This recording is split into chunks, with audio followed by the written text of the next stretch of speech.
Praise God. Amen. God is good. And all the time.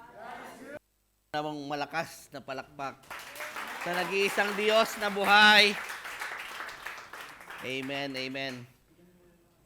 Naririnig niyo ba ako, mga kapatid? Amen. Loud and clear. Walang mic. Hindi, okay lang. Ayusin ang ating magagaling at magigiting na technical team yan. Praise God. Sino po sa atin yung talagang na-bless sa atin pong praise and worship for tonight? Amen. Truly, ang sarap pong umawit sa Panginoon. At talagang ang ating Diyos ay buhay. Amen ba? Amen. Sino dito yung meron pong mapagpalang linggo na nagdaan? Amen. Punong-puno ba ng challenge, mga kapatid?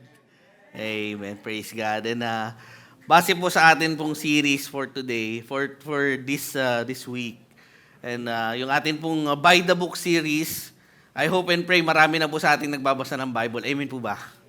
Amen. Sino po naman dito yung talaga na-enjoy niya na yung Bible niya? Ang dami, grabe. Ang dami. And I hope and pray, dapat siyempre ang bawat isa sa atin, diba, I urge you mga kapatid, na we should invest in our Bible.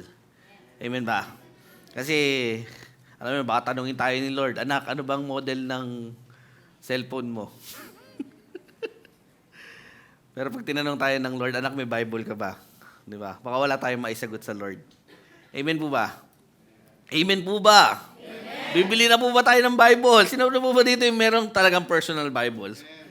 Amen, praise God, ang dami. Pag lumingon kayo. Seryoso, mga kapatid? Ha? Hindi, totoo. Sino talaga yung meron talagang Bible na talagang proud to say, Lord, binili ko itong Bible na to. Amen. Alam niyo ang technique, mga kapatid, para kayo ay mainggan yung magkaroon ng Bible. Ha? Alam niyo kung ano? Sino dito yung may iPhone? Ha? Sino dito yung mga iPhone users? Taas ng kamay. Kayo may Ayan, praise God. Ha? Humble yung iba. Ha? Sino dito yung mga Samsung, mga Samsung Galaxy users? Yan, praise God. Yung iba wala cellphone? Ha? Oo po, iba-ibang brand, di ba?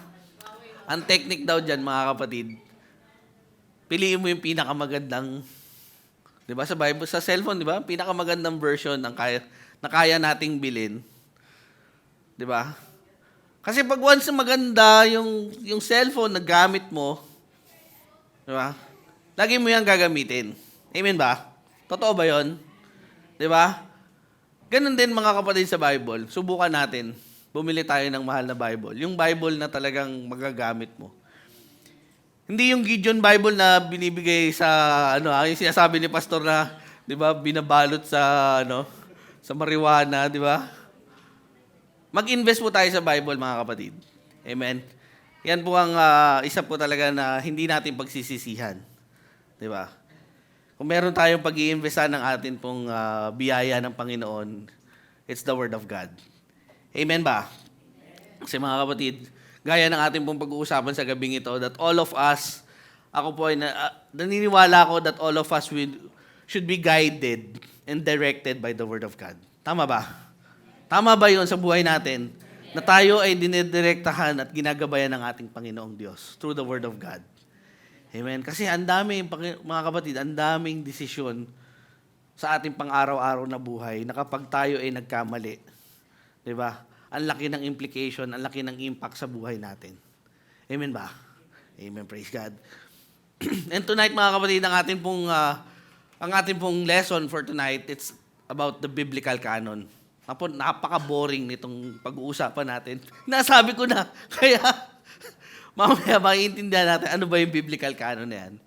But tonight, mga kapatid, ang atin pong para mas lalo natin maintindihan ano ba itong biblical canon na ating pong topic, we'll go in the story of these two disciples of Jesus Christ. Okay? Etong disciple ni Jesus Christ, based on Luke chapter 24, verse 13, all the way hanggang the end of Luke 24, yung last chapter po ng Luke. Yan, titingnan natin, sino ba tong dalawang mama na to? 'Di ba? At ano yung kanilang na-experience while being on this road to Emmaus. Amen ba? So tayo po lahat, before we proceed, let's all bow down and pray. Let's thank the Lord. Hallelujah, Jesus, Lord, we thank you, God, for this wonderful night. Thank you, Lord, for your presence, Lord, in our midst, O God. Salamat, Panginoon, sa pagkakataon na kami ay makaawit, Lord. Maitaas ang aming tinig, Lord. Tanda ng aming pasasalamat at pagsuko at pag-unawa, Lord God. Aming pong pagtatanghal sa iyo, Panginoon, that you are the author, Lord God, of our lives, Lord God. We thank you, Lord God. Holy Spirit, you are here with us, Lord God, as our special guest, Panginoon. Lord, may you fill, Lord, our hearts, Lord, with your word, O God. Lord, we know this is a very difficult topic, Lord God. It's a theoretical topic, Lord God. Ano ba itong biblical canon? But with your presence, Lord God, na siyang nagpapaalala at nagpapaintindi sa amin, Panginoon, kung ano ang kahalagahan, Lord God, ng iyong salita. Kung saan ito nanggaling, Panginoon. Lord, we know, Lord God, that we will understand, Lord God, tonight's message, Lord. And we pray, Father God, may you continue to bless the hearing of your word. Lord, prepare our hearts right now, Lord God. If there is sin, Lord, in our hearts, Lord, forgive us, Panginoon. Humingi po kami ng tawad, Lord. Cleanse us, Lord God, and make us, Lord, righteous and worthy, Father God, to face you tonight, Panginoon. Linisin niyo po kami mula ulo hanggang talampakan, Panginoon. Maraming salamat, Lord, sa mga maririnig naming salita ang galing sa iyo, Lord God. This is our prayer for tonight. This is our prayer in Jesus' name. Amen and amen. Let's give the Lord a big clap offering. Amen. You know, this story, mga kapatid, let us read. Sabi po dito sa Luke chapter 23, 24, verse 13 to 14. It's, sabi ko nga kanina, yung title is On the Road to Emmaus. Diba? Now, the same day, two of them were going to a village called Emmaus, about 7 miles from Jerusalem. They were talking with each other about everything that had happened. Diba? Background muna, mga kapatid, ano ba tong Luke 24 na to? Diba? Ito pong Luke 24, kung titingnan po natin sa mga Bibles natin, this is the same day as the resurrection of Jesus Christ. Amen? So, ayan, di ba? Umagang-umaga pa lang, kung babasahin natin yung verse 1 niyang Luke 24, di ba? Binisita ng, sino po ba unang bumisita kay Jesus Christ? Si Mary, di ba? Yung mga kababaihan during that time. Mga assistant niya, mga women of Christ during that time. Si Mary, tsaka sino pa? Yeah, si Mary tsaka si Martha daw. Basta si Mary yung isa doon. Di ba? Binisita nila yung tomb ni Jesus Christ and they found out, ano nangyari? Di ba? Wala si Jesus doon sa tomb. Di ba? At sino lang inadat na doon? There was an angel, di ba? Sabi doon, yung Savior, yung Messiah, He had risen. Di ba? Nabuhay ulit si Jesus. So parang, ganun yung nangyari. And yung si Mary, tsaka yung mga kababaihan, pumunta sila at nireport nila sa mga disciples kung ano yung nakita, nasaksihan nila. At yun, moving forward, ganun din, no? Pinuntahan nila si Jesus at wala nga doon, di ba? So parang hindi nila maintindihan ngayon kung ano yung nagaganap. Parang ang bilis ng pangyayari. So ito na meron pong dalawang magkaibigan, both of them are disciples of Jesus Christ. Ang isa sa kanila si Cleopas at yung isa hindi naman pinangalanan, his friend lang, si my friend, di ba? Si Cleopas and my friend, di ba? You know, imagine both of these gentlemen, di ba? They have given out all that they had. Possession, career, di ba? Just to follow Jesus Christ. Nakikita niyo yung picture, mga kapatid, di ba? Lahat naman nang sumunod kay Jesus Christ especially the 12 disciples, di ba? -1, syempre wala na si Judas. Diba? Lahat sila tumaya, iniwan ang lahat ng pagmamay-ari nila just to follow Jesus Christ. Imagine, di ba? Nag-full-time, give up yung trabaho. Then, yung leader na inisip nila na siyang magliligtas sa kanila, di ba? Bigla pong ano nangyari? Ano nangyari? Namatay. Worst, ano pa nangyari? Nawala yung katawan. Di ba?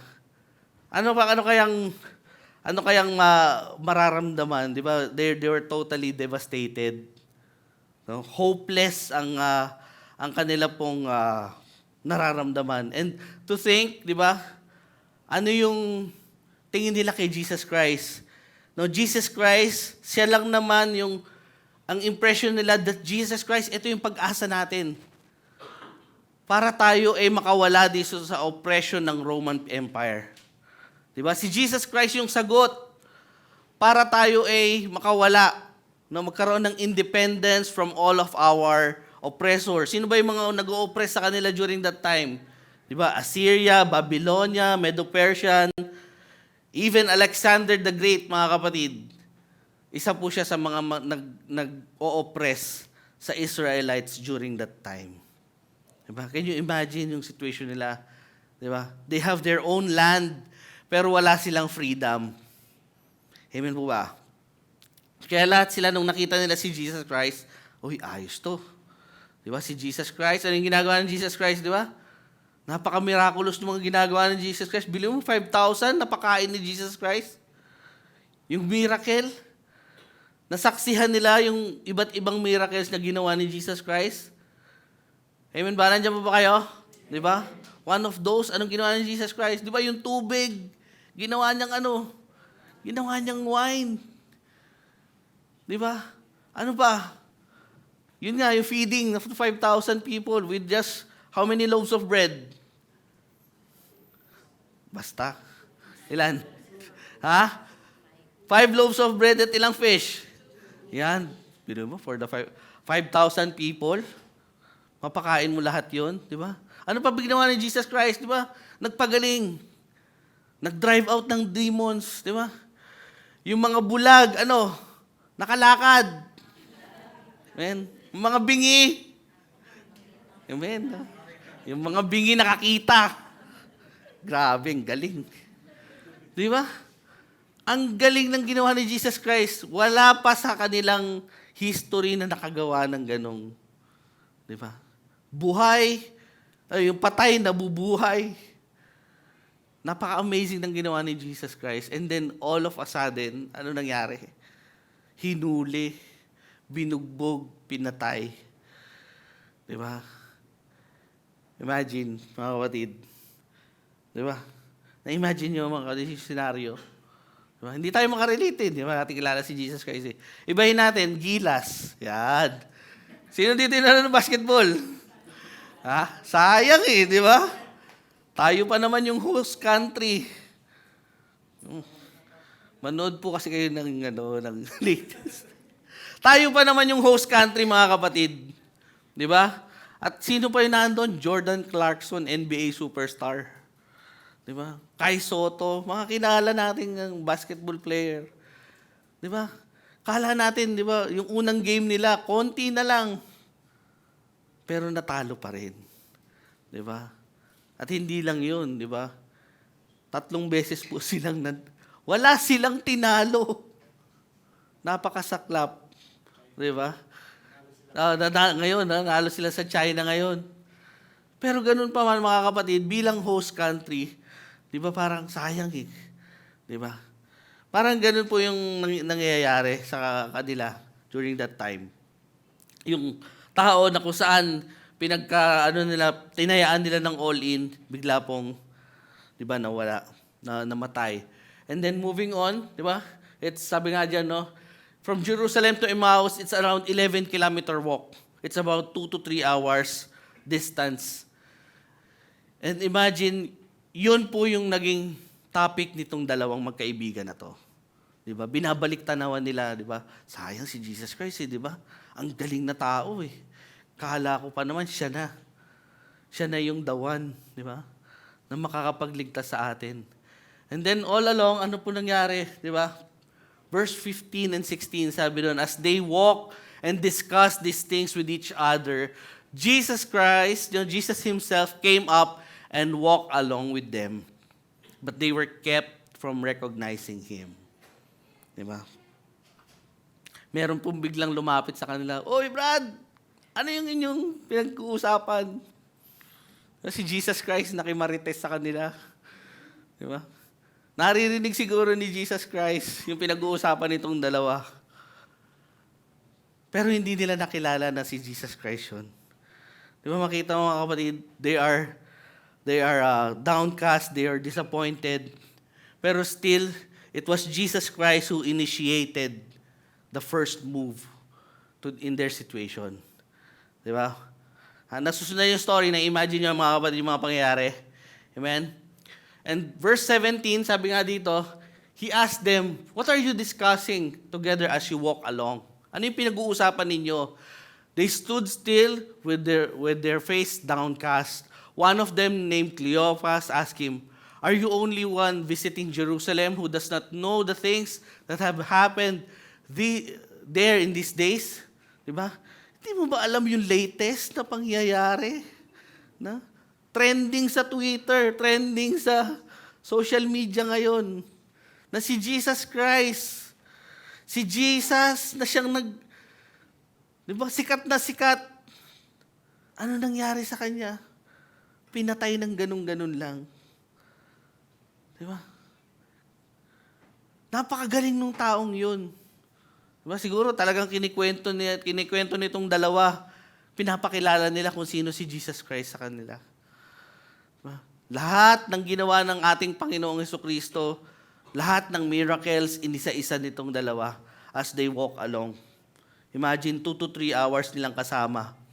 Pero still, di ba, anong feeling nila? They were so disappointed. No? They have set of expectations. Di ba? Sino po ba sa atin dito yung umasa na? Ayan. Umasa? Naku, wala. Grabe. No? Umasa ka, kala mo, kayo na di ba? Ayan, di ba? Kala mo, one take ka lang Dumami pala, di ba? Kasi, di ba, kumpiyansa ka naman. Galing naman ako mag-drive, di ba? Di ba? Sino ba? Yung mga umaasa dyan. Ano yung mga inasahan nyo, mga kapatid? Sweldo, kala mo. Trabaho lang hinihingi mo. Sabi, Lord, bigyan mo naman trabaho. Grabe ka naman, anak. Humingi ka pa sweldo. Di ba? Ang prayer mo lang, trabaho. Ngayon, humingi ka sweldo. Di ba? Ano pa yung in-expect nyo, mga kapatid? Love life, di ba? Di ba? Kala mo siya na matapos mong, di ba, bigay ang lahat. Di ba? Todo ka talaga sa panliligaw, kaya lang, shoot sa tabo pala, di ba? Busted, or hindi naman, di ba? Kala mo kayo na, pero hindi pala. Napagod ka na, di ba? Baka sakali. Nangapan ni Moira dito, di ba? Napagod na yung puso mo, di ba? Amen ba? Inintindi mo, binigay mo, di ba? Pinag-unawa mo talaga, binigyan mo ng attention, pero still, at the end of the day, hindi ikaw yung pinili. Di ba? Nasaktan. Di ba? Nagkanya-kanyang buhay. Amen. Ganun po yung naranasan nitong dalawa. Maybe more than, di ba? Imagine niyo mga kapatid, all their livestock, di ba? Lahat yun Expect nila si Jesus Christ, siguro kung ako yun, pag si Jesus Christ na yung hari, di ba? Tapos ako yung yung gabinete niya, di ba? Close friends niya. Di ba? Ang layo na ng narating. Di ba? Di ba? Alam niyo naman, mga kapatid, kakasweldo ko lang, di ba? Praise God. Woo! Grabe. Yung sweldo ko, binudget. Hindi, diba, parang, sabi ko, Lord, sa sweldo na. Ayos. Ganun pala yung feeling, mga kapatid. Biro mo, 11 months kang nagantay. Tapos, sa sweldo na. Tapos binigay sa akin ni Ate Rem yung listahan. Dad, ito yung mga, ano, layo mo nga sa akin yan. Ang hirap, di ba? Di ba yung mga, ano yun, no? Mga memes pag sumisweldo, mga dumadaan lang daw yung sweldo eh. Di ba parang gano'n mga kapatid, minsan nakaka-disappoint. Ang dami pong disappointment sa buhay. Ang daming mga bagay na, yes, we desire, pero hindi yun yung nagiging outcome. Hindi yun yung nagiging result na gusto natin. Amen? Ganun din po yung nangyari dito sa atin pong mga main characters. And verse 19 and 20, what things, sabi ni Jesus Christ, he asked about Jesus Christ of Nazareth. They replied, he was a prophet, powerful in word and deed before God and all the people. So, sabi ko nga, si Jesus Christ talagang kumbaga, this is the first time they have seen this kind of man. Na talagang pag nag-preach, di ba, even yung mga religious leaders during that time, napapatigil niya, no? Napapatahimik niya. The chief priests and the rulers handed him over to be sentenced to death, and worse, they crucified him. Diba? Alam naman natin that during those days, yung crucifixion, it's only deserved by the most heinous criminals during that time. Diba? Kung makikita natin dyan, ano yung mga makikita natin, mapapansin nating word, no? Was crucified, no?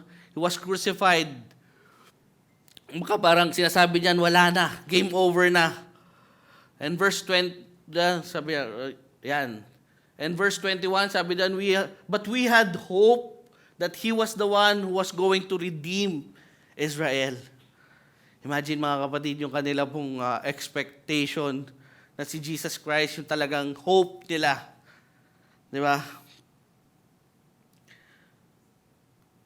Amen? But eventually, they were disheartened, they were disappointed, at yung feeling nila, no, na talagang wala na. Wala na talagang pag-asa. And what is more, verse sabi nga dito, in the third day, since all of this took place, in addition, some of our women amazed us. They went to the tomb early this morning, but they didn't find his body. They came and told us as they had seen a vision of angels who said he was alive. Diba?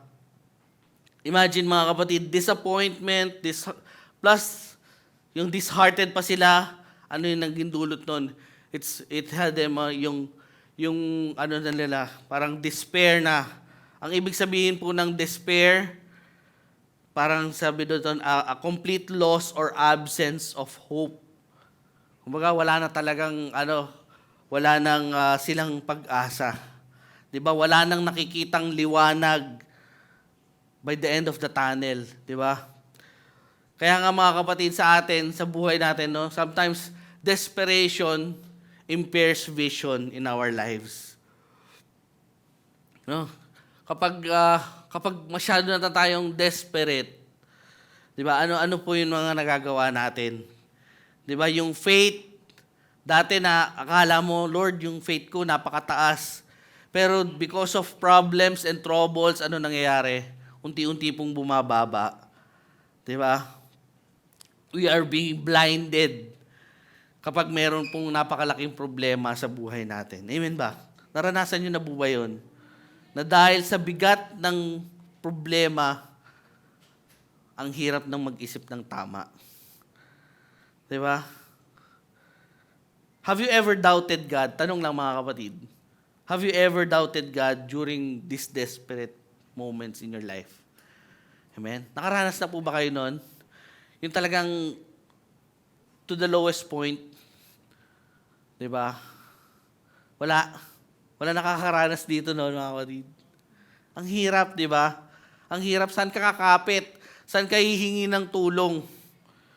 Di ba? Sabi nga doon, no? Some people, when they're so desperate, di ba, natututong kumapit sa patalim, di ba, nakakagawa ng mga bagay na, di ba, hindi na tama, illegal. Amen po ba? Ano po ba kayo, di ba? Mga riding in tandem na yan. Di ba? Yung mga natututong magbenta ng drugs.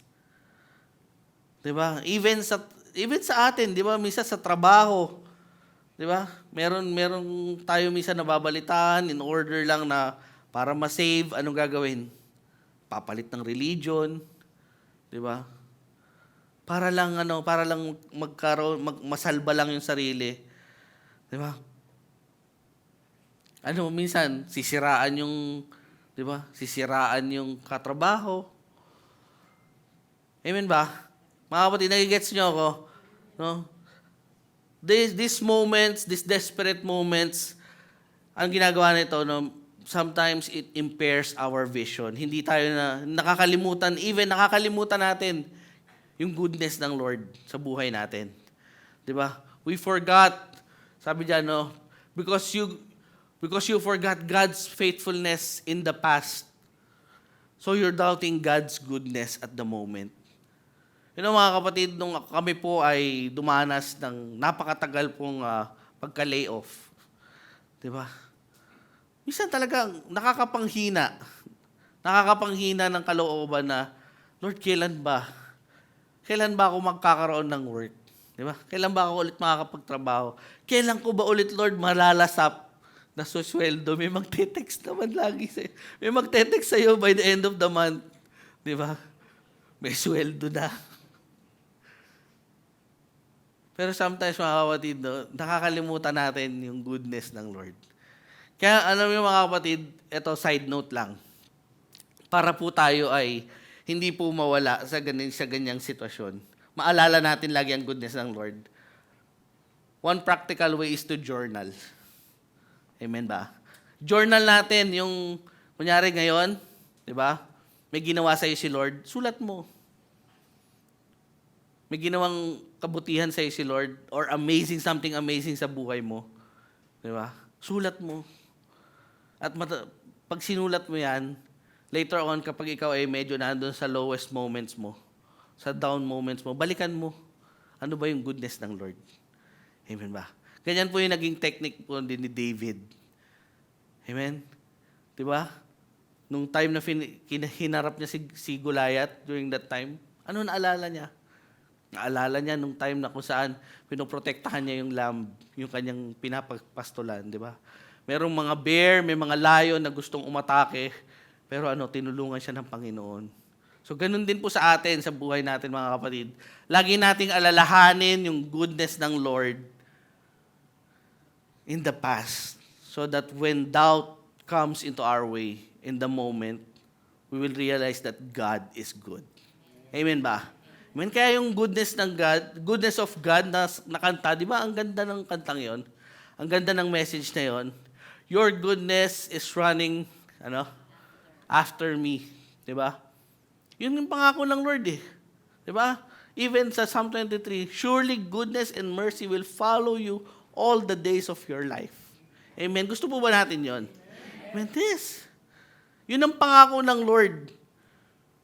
Kaya mga kapatid, yung atin pong pinag-uusapan na to, yung Word of God, kapag wala po tayong iniimbak na promises ng Lord sa buhay mo, sa buhay natin, di ba? Paano mo marirealize na pangako ng Lord pala yun? Na Psalm 23 verse 6, di ba? Surely goodness and mercy will follow you all the days of your life, and I will dwell in the house of the Lord forever. Di ba? Paano mo malalaman kung hindi mo kinip sa heart mo that all the days of your life, God will chase you with His goodness and mercy? Amen ba? Kaya those are one ways, mga kapatid, one of the practical ways na kung saan let us take hold of the message of the Lord. Amen po ba? Amen. Ayun. Praise God. Amen. Moving on. Then some of our companions went to the tomb and found it is just as the woman had said, but they did not see Jesus. Amen. And during that time, mga kapatid, di ba, ang testimony po ng mga kababaihan ay, di ba, hindi naman masyadong binibigyan importansya. Amen. Kaya, yun ang ano nila, parang siguro isip nitong dalawa, yung mga kababaihan namin, baka kung ano-ano lang yung nakikita nila. Di ba? Kaya hindi nila pinaniwalaan yung ginawa ng Jesus Christ. Di ba? Sabi doon, sabi nga dito mga kapatid, no? Even the disciples, they did not see Jesus Christ. So ano ibig sabihin nun? The disciples also, yung 11 disciples, they also feel the desperation. No? They felt yung pagiging despair na wala eh. Hindi lang ito si Cleophas and si my friend yung nakakaramdam ng disappointment. Even the 11 disciples, wala si Jesus Christ eh. Di ba? Maigi sana, di ba, kung nakita nila si Jesus Christ na patay. Di ba? At least napagtirikan nila ng kandila. Di ba? Nakaiyak man lang sila. Di ba? Ang sakit. Siguro kaya yun yung mga namamatayan na hindi nakikita yung bangkay, mas lalong masakit. Di ba? Sa mga namatayan na ano. Kasi wala kang mapagluksa eh. Ganito yung nararamdaman nitong disciples na to. Amen po ba? Pero ano dyan, sabi ng Lord, an empty tomb doesn't equate an empty promise. Amen? An empty tomb doesn't equate an empty promise. Anong ibig sabihin yan? Mamaya mga kapatid, maintindihan natin yan. Sabi din dito, no? And now it's Jesus Christ's turn to rebuke them. Luke chapter 24, verse 25. He said to them, how foolish you are and how slow to believe all the prophets have spoken. Di ba? Matapos na kwentuhan ng dalawa si Jesus Christ, eto na ngayon ang sagot ng ating Panginoong Hesukristo. Ha? Di ba? Hindi nyo ba, di ba? Ano ba yung foolish sa Tagalog? Hangal, di ba? Ano ba kayo, di ba? Kung sa time natin na to, di ba? Ano ba kayo, best? Di ba? Di nyo ba nakikita na lahat ng nangyari ay ano? Di ba nasabi ng prophets? Yan yung mga pinag-aaralan ninyo noon pa. Di ba? Kung sa atin, grade 1 pa lang, tinuturo na sa inyo yan. Na si Jesus Christ, kailangan niyang pagdaanan lahat ng ito. Amen ba? No? Jesus opened the value of Scripture to them. You know, kung di natin maintindihan pero sila pong mga Jewish people, bata pa lang, di ba? Pinag-aaralan na nila yung Torah. Di ba? Pinag-aaralan nila yung Tanakh. Mamaya makita natin yan, yung Tanakh, yung Word of the Lord. Di ba? Pinag-aanuhan na nila yan. Kung sabi nga sa Bible, di ba, sa Deuteronomy, kung pwede nyong itato sa noon nyo yan, that God is a sovereign God. Di ba? Ilagay nyo yan. Ilagay nyo yan sa doorpost ninyo. Di ba? Alam nila na even the prophets and their old textbooks, yan na yung sinasabi that the Messiah needs to suffer. That these things need to happen for Him to enter His glory. Di ba? Kailangan yan mangyari. And even in the beginning of Moses and the prophets, He explained to them that He said to them what was said in the scriptures concerning Himself. Amen. Jesus is the solution, mga kapatid. Jesus is the solution to their desperation. No? It's Himself, it's Jesus Christ.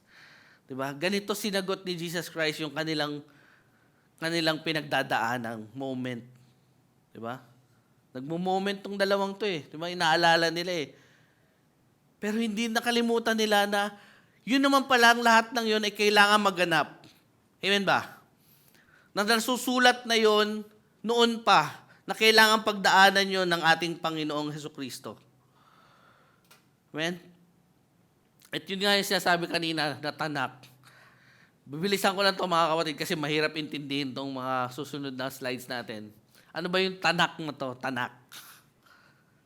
Sabi doon, Tanakh is comprised of the Old Testament writings, which is Torah, di ba? Which is the law. Ano yung pag sinabing law? From Genesis, Exodus, Leviticus, Numbers, Deuteronomy. Amen? The moment na kung saan binigay ng Panginoon yung kanyang tablet. Na-imagine nyo mga kapatid, yung 10 Commandments ng Lord, binigay dyan sa Torah na yan. Okay? Nevim. Tama ba? Nevim. These are the prophets. Yung writings ng prophets. It's about 1 Samuel, 2 Samuel, 1 Kings, 2 Kings, di ba? All the way to Ezekiel, Jeremiah, and Isaiah hanggang Malakay. Okay? At ang makikita natin dito, ano makikita natin sa prophets? These are the yung mga mangyayari kay Jesus Christ, mga prophecies na mangyayari kay Jesus Christ na kailangan niyang pagdaanan. Amen ba? And Ketuvim, these are the writings. Ito naman po yung mga Psalms, mga Proverbs, Songs of Songs, di ba? Ayun yung mga writings na yon. And still, makikita dyan yung goodness and promises ng ating Panginoon. Okay? In short, mga kapatid, this is the Old Testament. Okay? Ito po yung Old Testament na yun yung ginamit ni Jesus Christ para ibangga niya yung depression, disappointments nitong dalawa. And even mamaya yung atin pong mga disciples. Di ba? The Word of God, mga kapatid. Ito na yung pag-uusapan nating canon. Di ba? Yung Word of God. The reliability of the Word of God. Bakit ba reliable? Bakit ba ganito na lang dapat natin intindihin yung Word of God? Number one, letter A, it's for our inspiration. Amen? Inspiration because it deals with what? Origin of the Bible. Amen ba? Number two, infallibility. Diba? It speaks the authority and enduring nature of the Bible, which is yung sinabi ni Pastor GV last week. The Bible is pure, di ba? Wala yang error, di ba? Inerrancy, di ba? Means the Bible is without error. Kaya po yung atin pong Word of God na binabasa natin, pwede po natin yang sandalan. Amen ba? Sino dito nung nagbasa ng Bible, gumaan yung kanyang kalooban? Di ba? Ganon, may effect yung Bible eh. Di ba? Hindi lang siya pangpatulog, mga bes. Di ba? Marami tayong matututunan sa Word of God, mga kapatid. Amen po ba? And moving on, that's why we can always run to it. Yung promises ng Lord, again, mga kapatid, let us always fill our lives with the promises of our Lord. Yan yung magiging anchor ng buhay natin eh. Di ba? Yung anchor na kapag yan ay nakababa, pag ang anchor nakababa sa bangka, anong mangyayari? Yan, steady, di ba? Kahit anong lakas ng unos, lakas ng alon, hindi niya kayang tangayin yung bangka dahil yun ay naka-anchor sa pangako ng Panginoon. Ganon din po ang buhay natin, mga kapatid. Di ba? I am so blessed, again, sasabihin ko sa akin pong may bahay.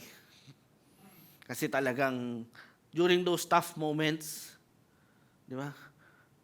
Pwede na akong mag-superman doon sa building namin. Tumalo na lang para tapos na lahat. Pero praise be to God, di ba? Meron tayong, lagi yan, sasabi, Dad, kaya natin to. May gagawin si Lord. May gagawing amazing si Lord sa buhay natin. Amen ba? Amen po ba? Kaya mga kapatid, in times of despair, in times of trouble, in times of hardship, we can always run to the Word of God. Amen ba? Why we can always run to it? Number one, because our Bible, our Word of God, is trustworthy. Amen? Trustworthy and consistency, mga kapatid. Yan po yung dalawang ingredients kung bakit napaka-effective ng Bible sa buhay natin. Amen ba?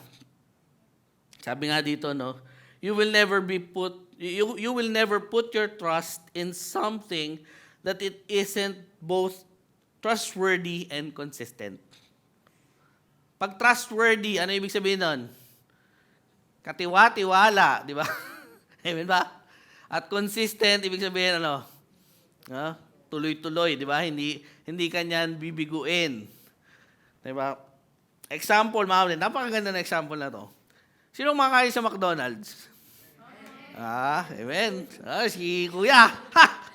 Advertise ko ngayon yung si Kuya Cedric. Di ba? Pag tayo kumain ng French fries sa Dera, tingin nyo parehas yun doon sa Dubai Marina ng lasa? Amen. Di ba? Yung cheeseburger sa Abu Dhabi, tsaka cheeseburger dito sa Dubai, parehas ng lasa? Amen. Di ba? Ang galing, di ba? Yung tabangan to? Angel's Burger. Sa Dera. Hindi parehas. Kasi, di ba, hindi naman talaga franchise yun ng ano. Pero di ba, ang galing ng McDonald's. Di ba? Kung ano yung texture ng French fries dito sa Dera, pagdating ko ng Sadya, ganun pa rin. Parehas pa rin favorite ni Liam. Kaya pag pinatikim mo ng ibang French fries yun, alam nun eh. Hindi to McDonald's. Hindi to McDonald's. Alam niya. Kasi, di ba, consistent, trustworthy. Di ba? Alam niya na yung binili nating French fries, patatas talaga yun. Di ba? Hindi kamote yung mga bisa kasi iba na to, kamote Q yata to . Ganon din po sa atin. Yung consistency ng Bible. Di ba? From Genesis all the way to the Revelation, sinong subject? Si Jesus Christ, di ba? Wala pong ibang nilalaman yung Bible, kundi yung tao nagkasala at merong gagawin ng ating Diyos para i-redeem yung mga tao. Yung tayong sanlibutan. And that is Jesus Christ. At makikita mo, yung tema ng story, it points out to the coming Messiah. Amen po ba? Yan. At introduction lang yun, mga kapatid. No? Amen. Sabi nga niya, from Genesis to Malachi, yung consistency that Jesus Christ is pointing to Himself. And that is the canon of the Scripture. Ano ba ibig sabihin ng canon, mga kapatid? Ano yung canon? Camera. Di ba? Yung canon, mga kapatid, ibang canon yun. Yung canon is that the rule of law that was used to determine if a book measured to its standard. The Scripture cannot be canon. The moment the writer wrote, they were carried along with the Holy Spirit. Amen? Yung canon, mga kapatid, yan yung batayan natin na etong book na ito ay si Jesus Christ ang subject nito and it is inspired by the Holy Spirit. Diba? Iba't iba man sila ng author, ng writer, pero all of them are inspired by the one Holy Spirit.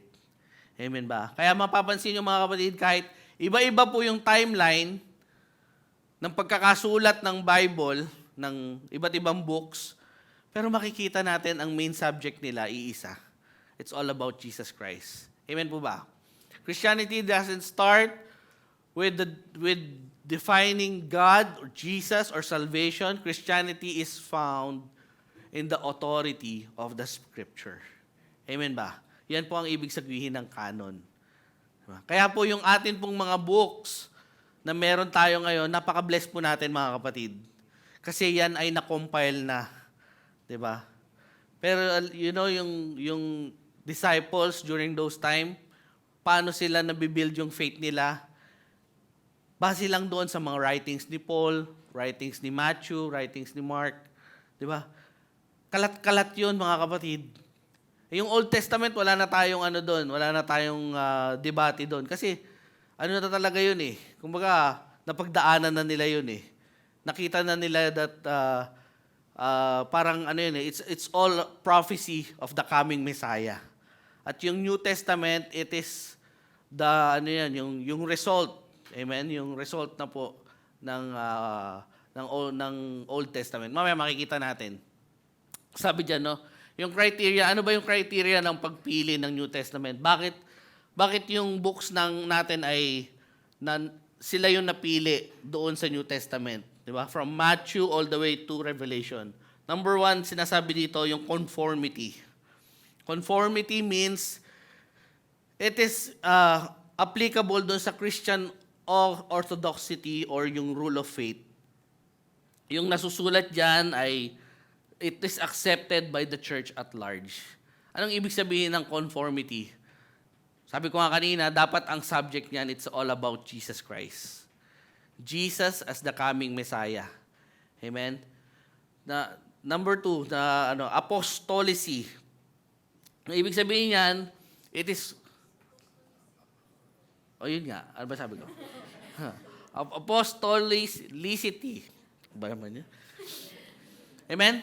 Ang sabi diyan, ang ibig sabihin niyan mga kapatid, it is written by either apostle or directly related doon sa mga apostle. It's a first-hand writing. 'Di ba? Kaya po yung atin pong mga pangyayaring yan sa Bible, yung mga miracles ni Jesus Christ, 'di ba? Totoo po yang nangyari at yung eyewitness pong mga disciples, sila po yung author niyan. And Catholicity, so parang medyo Catholic ang dating. Catholic means universal, di ba? It's universal, accepted across the church during that time. Di ba? Kumbaga parang, kasi yung most of our New Testament books, nag-circulate na yan sa early Christian during that time. Di ba? Yung mga writings ni Paul, yung writings ng mga disciples, nagamit na po yan ng atin pong mga early Christian, kaya inaccept na nila. And sabi dito, narinig nyo na yung apokrypha. Tama ba? Apokrypha. Kasi sa Catholic, mga kapatid, isa-summarize ko na lang. Sa mga Catholic kasing books, may mga dagdag na mga books. Diba? Ang nangyari kasi dyan, mga kapatid, yung mga dagdag na books na yon, hindi naman siya inclined sa ating pong Christian faith. Diba? Kaya nga dyan yung mababasa yung purgatory. Ang turo dyan sa ibang mga books is that kailangan mo lang magbigay ng alms, ng abuloy, di ba? Para ikaw ay maging very good sa mata ng Panginoon. Kumbaga, kailangan mong bilhin yung iyong salvation. Di ba? Amen ba? Yun po yung mga ibang susulat. Kaya hindi po natin yan ina-accept. Kasi ang ating pong paniniwala bilang Kristiyano, we are saved by grace, di ba? Not by our good works or not by our charity. No, wala po tayong ambag sa atin pong pagkakaligtas. It's only because of Jesus Christ. Amen ba? Yun. So, yun po ang, kaya yung atin pong Bible, NIV, ESV version, King James, wala pong mga apokrypha na dinagdag. Amen ba? Ayan. Amen. Moving forward, sabi dyan. Sabi daw did not the Messiah have to suffer these things and then enter His glory? And beginning with Moses and all the prophecies, He explained to them that He was said in all Scripture concerning Himself. Amen. Si Jesus Christ po yung nilalaman ng buong Scriptures. And sabi dito mga kapatid, the Old Testament, para lang mas maintindihan natin, the Old Testament was the New Testament concealed. Kumbaga, siyempre, di ba, yung long-awaiting Messiah, most of them are written in the Old Testament. But the New Testament was Old Testament revealed. Di ba? Dito pinakilala yung atin pong Messiah, ang atin pong Savior, Jesus Christ. And moving on sa atin pong story, as they approached the village which they were about to go, yung paparating na sila doon sa bayan ng Emmaus, Jesus continued on as if He was going farther. But they urged Him strongly Stay with us, for it is nearly evening. The day is almost over. So he went in and stayed with them. Imagine mga kapatid, no? Si Jesus Christ, di ba? Paalis na eh. Pero dahil siyempre, na-rebuke sila sa sinabi ni Jesus Christ. Di ba? Sila mismo, inaya nila. Nakaramdam sila ng something kay Jesus Christ. May kakaiba sa tao na to eh. Kaya, pinilit nila si Jesus Christ na, alika, sumama ka muna sa amin, samahan mo kami. You know, sa atin pong buhay, mga kapatid, you know, when we accept Jesus Christ, when we urge Him to come in our lives, na yung sinasabi nga dito, no, proximity is a gift, but intimacy is a choice. Yes, anong ibig sabihin yan? God is everywhere. He is omnipresent. He is with us, di ba? Emmanuel. It is the gift of God to be with us. Regalo ng Panginoon yan. Amen? Regalo ng Panginoon na tayo po ay, andyan si Lord. Given na yan eh. Pero magkaroon ka ng intimate relationship with Jesus Christ. It's our choice. Nagigets niyo mga kapatid? Jesus Christ is everywhere. Amen? Hanapin man natin si Jesus Christ, nandiyan na siya, given na siya. Pero pag mas magandang magkaroon tayo ng intimate relationship sa Kanya. Ma-experience mo si Jesus Christ the way na talagang nahandiyan siya sa tabi mo. Lagi kanyang ginagabayan. Kaya kaninang opening statement ko, no? Our life should be directed and guided by the Word of God. Let the Word of God guide our lives every day, every minute. And that is what yielding to the Holy Spirit means. Diba? You want a Christian empowered life? Diba? Diba may mga ganong kasing Kristiyano eh. Bakit kaya siya kahit na dumadaan sa problema, blooming pa din? Diba? Bakit yung pamilyang yun, kahit merong pinagdadaan ng pagsubok, still, they can say, praise the Lord, God is good all the time. Gusto niyo ba maranasan yung ganong feeling? Diba? Hindi yung, pag hindi umaayon sa ating sitwasyon, ano ba yan? Bad trip? Kaasar? Diba? We complain, we grumble, and most of the time, we ask the Lord, Lord, bakit sa akin nangyayari ito? Bakit ganun? Naranasan nyo ba yung mga moments na yun sa buhay nyo? Kasi mga kapatid, the reason why we have those kind of feeling, baka kasi wala sa'yo si Lord. Baka kasi hindi si Lord yung kasama mo in the daily moments of your life. Baka kasi kaya ka grumpy, kaya ka reklamador, di ba? Kaya mainitin lagi yung ulo mo. Asan ba si Lord sa buhay mo?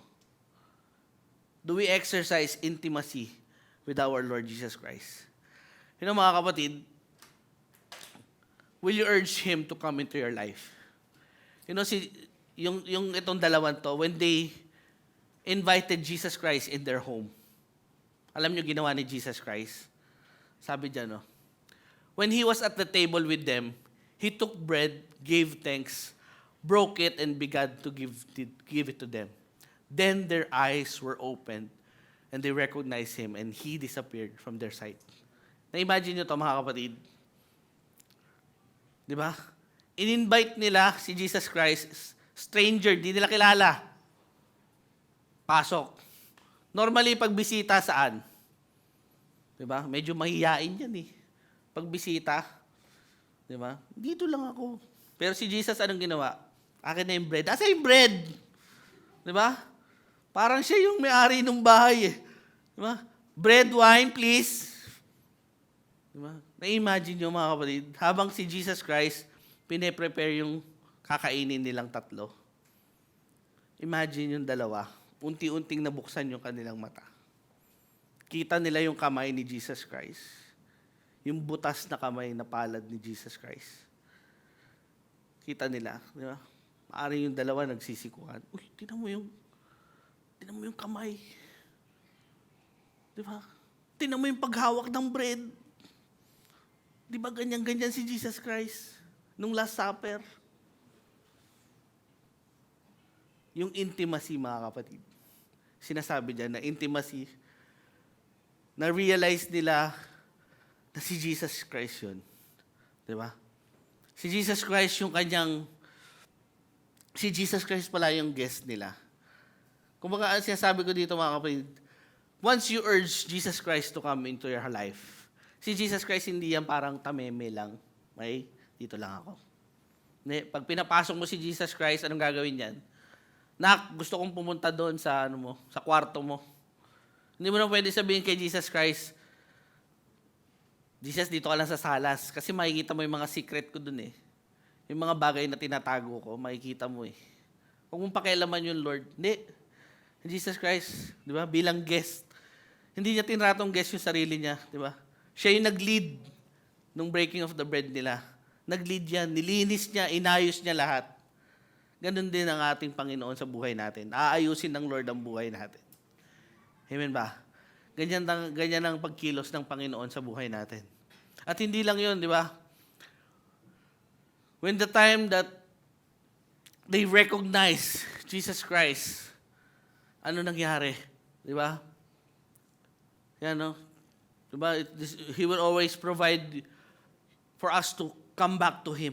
Ang ganda ng susunod na scripture. Di ba? Sabi nyo, no? Nag-usap silang dalawa. Kaya pala, nung tayo makasama natin si Jesus Christ, may something. Di ba? Di ba sabi dito, were not our hearts burning while He was with us? Talking about as He opened the scripture. Di ba? Ganon si Jesus Christ eh. At ang ganda nun, no? Di ba gabi na yan? Imagine, gabi na. Di ba? Wala na. Madilim na yung paligid. Pero ano nangyari? At once, they stood up and returned. Imagine, 2 to 3 hours walk, malamang tinakbo nila. Di ba? Tinakbo nila papunta doon sa Jerusalem. Di ba? Imagine niyo mga kapatid. Di ba? Sinasabi diyan, di ba? Takbo sila. Malamang yung 2 to 3 hours, kinuha nila 30 minutes. Paspas sila. Dahil yung good news, yung na-experience nila eh. Di ba? Ano sabi diyan? Ha? Hapong-hapo pa yan. Is it true? Diba? Hindi sila maintindihan. Is it true? Puro is it true lang siguro yung masabi nila dyan. Totoo ba? Totoo ba? Totoo ba ang latest, ang chismis? Nabuhay si Jesus? Amen ba? Na-imagine nyo mga kapatid yung excitement na yan. Amen? Dahil doon sa pagbe-break ng bread ni Jesus Christ. Nai-guess nyo mga kapatid, yung ating pong pinag-uusapan, yes, we will be in despair. There will be times na tayo po ay malulungkot. May mga times na out of our desperation, He's going to reveal Himself. And there we will experience true delight. Yung totoong kaligayahan, matatagpuan lang po natin sa Panginoon. Amen po ba? And napaganda nitong susunod na statement. If He conquered death, what else He cannot do? If He is able to send, ano yung binadala ng Panginoon? Simple-simple lang naman mga kapatid. Nag-iisang anak niya. The most prized possession of our Lord Jesus, of our God the Father, Jesus Christ, kaya niyang ibigay sa'yo. Ano pa kayang hindi ibigay sa'yo ng Panginoon? Amen ba mga kapatid? Willing si Lord ibigay si Jesus Christ para sa atin lahat. Ano yung pinoproblema natin? Hanggang ngayon, wala pa tayong work. Hanggang ngayon, Lord, ito lang yung sweldo ko. Lord, ito yung problema ko. Lord, ito yung pinagdadaanan ko. Kumapit tayo sa Lord. Hanapin natin yung kasagutan sa Kanya. Amen ba? Sometimes si Lord, madalas, hindi sinasagot ni Lord yung prayers natin eh. Kasi the Lord is building character sa buhay natin. Amen ba? Kaya mga kapatid, I urge you, may His words allow us to encounter Him, know Him, and have an intimate relationship with our Lord Jesus Christ. Amen po ba? Let this message na magkaroon tayo ng desire to read, to understand, to meditate yung word ng ating Panginoon. Let's all stand and pray. Yes, Lord, Heavenly Father, we thank you, Lord God, for this night, Lord. Thank you, Lord, for revealing to us, Lord God, that you are the answer, Lord God, on our hopelessness, Lord. Sa panahon, Panginoon, na kami ay nakakaramdam, Lord, ng pagkalungkot, problema, unsurmountable problem, Lord, na hindi namin kayang harapin. Let us turn, Lord God, to your words as our comfort, as our guide, Lord God, and enlighten us, Lord God, that you are our hope, Lord God. You are our only hope, Lord God. That we are so blessed that we have the Bible, that your words, Lord God, will be our strength, Lord God. That we will find, Lord, delight, joy, Panginoon, reading and enjoying, Lord, your word, O God. Lord, forgive us, Panginoon. Kung ang words mo, Panginoon, ang salita mo, ang pagbabasa, ang pagko-commune, Panginoon, sa iyo, ay hindi priority ng buhay namin, Panginoon. Patawarin niyo po kami, Lord God. And right now, Father God, by the power of the Holy Spirit, may we have the desire, Lord, to seek you, to search you, Father God, in our lives, Lord God. Dahil, Lord, ito yung desire mo para sa amin, Panginoon, na makita ka namin, Lord God, who you are, personally experiencing you as our Lord and Savior. We thank you, Jesus, for tonight, Lord God. Bless my brothers and sisters, Lord God, who are here tonight. We thank you. We give you praise. This is our prayer in Jesus' name. Amen.